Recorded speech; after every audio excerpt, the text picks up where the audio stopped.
കാലവർഷം ഇനിയും പ്രതീക്ഷിച്ച പോലെ ശക്തമാകാത്തത് തമിഴ്നാട്ടിലെ കർഷകരെ വൻ പ്രതിസന്ധിയിലാക്കുകയാണ്. മുൻകാലങ്ങളെ അപേക്ഷിച്ച് ഇത്തവണ മഴയുടെ ലഭ്യതയിലുണ്ടായ വൻ കുറവ് തെക്കു പടിഞ്ഞാറൻ മൺസൂണിനെ ആശ്രയിച്ചു നിലനിൽക്കുന്ന തമിഴ്നാട്ടിലെ കാർഷിക മേഖലയെ ഏറെ ബാധിക്കുന്നു. തമിഴ്നാടിന്റെ നെല്ലറയായ കാവേരി പ്രദേശത്തെയും പടിഞ്ഞാറൻ ജില്ലകളിലെയും കൃഷിയിടങ്ങൾ കടുത്ത ജലക്ഷാമമാണ് നേരിടുന്നത്. ജലദൗർലഭ്യം മൂലം ഭൂരിഭാഗം കൃഷിയിടങ്ങളിലും ഇത്തവണ കൃഷിയിറക്കിയിട്ടില്ല. ജലസേചനത്തിനായി ആശ്രയിക്കുന്ന ഡാമുകളിൽ ജലനിരപ്പ് പരിതാപകരമായ നിലയിലാണ്. ജൂണിൽ ആരംഭിക്കേണ്ട കുറുവ കൃഷി ഇത്തവണ വൻ നഷ്ടത്തിലുമാണ്. വ്യവസായத்துக்கு കിണർ അത് கிடையாது.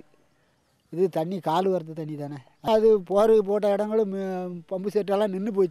ഇതുകൊണ്ട് മക്കൾക്ക് ரொம்ப ഇടഞ്ചൽ. ഇത്തവണത്തെ കാർഷികോൽപാദനം വൻതോതിൽ കുറയുമെന്നതിന്റെ ആശങ്കയിലാണ് തമിഴ് കർഷകർ. ഇത് അരിയും പച്ചക്കറിയും ഉൾപ്പെടെ ഭക്ഷ്യവസ്തുക്കൾക്കായി തമിഴ്നാടിനെ ആശ്രയിക്കുന്ന കേരളത്തിന് വൻ പ്രതിസന്ധിയാണ് ഉണ്ടാക്കുക.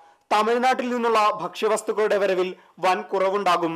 ചുരുക്കത്തിൽ വിലക്കയറ്റം കൊണ്ട് പൊറുതിമുട്ടുന്ന മലയാളികൾക്ക് ആശങ്കയുടെ ദിനങ്ങളാണ് ഇനിയും വരാനിരിക്കുന്നത്.